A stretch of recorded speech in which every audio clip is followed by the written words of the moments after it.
Quinta corsa, premio FIPAC Ravenna Cesena. Una corsa riservata a 6 cavalli, dotazione importante, ancora 8.800 euro. Corsa riservata a cavalli europei di 4 anni, vincitori da 10.000 a 25.000 euro. Sono solo 6, sono tutti in prima fila. L'1 è Guantanamo Trio con Giuseppe De Filippis, il 2 è Orlando Paladino, Roberto Vecchione, 3 Golden Key, Vincenzo Luongo, 4 Gogollona, Filippo Monti, 5 Ginger Gad, Daniele Cuglini, 6 Golden Drop SSM, Alessio Di Chiara. L'allenamento è praticamente perfetto, rinuncia al via Golden Drop SSM che si mette dietro a tutti, rinuncia anche Ginger Gad. La macchina stacca e se la giocano Orlando Paladino e Guantanamo Trio. Ma Orlando Paladino sembra abbia l'incipit migliore per posizionarsi al comando della corsa. Guantanamo Trio non si oppone in maniera particolare, anzi è suo vantaggio probabilmente mettersi in schiena quello che è il cavallo nettamente più appoggiato al gioco, 14,4 per comunque una via piuttosto importante, e Orlando Paladino ha preso la prima posizione davanti a Guantanamo Trio e poi Golden Key e raggiungiamo i primi 400 metri in 29,6, andiamo da 1,14.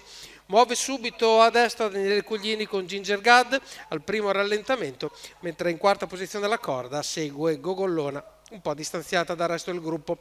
Rallenta Orlando Paladino, andiamo a 45,7 per i 600 metri con 16,1 di parziale per la curva e sbaglia improvvisamente Guantanamo Trio e quindi si elimina ovviamente dal schema di corsa. Guantanamo riesce a mettersi in Trio seconda squalificato. posizione a questo punto Ginger Gad, passiamo in un minuto appena abbondante gli 800 metri, quindi Ginger Gad ora in seconda, segue Orlando Palladino, ma a destra arriva Golden Key con Vincenzo Luongo, Gogollona segue la corda e poi da dietro prova a riavvicinarsi anche Golden Drop SSM, chilometri in 1,15,9.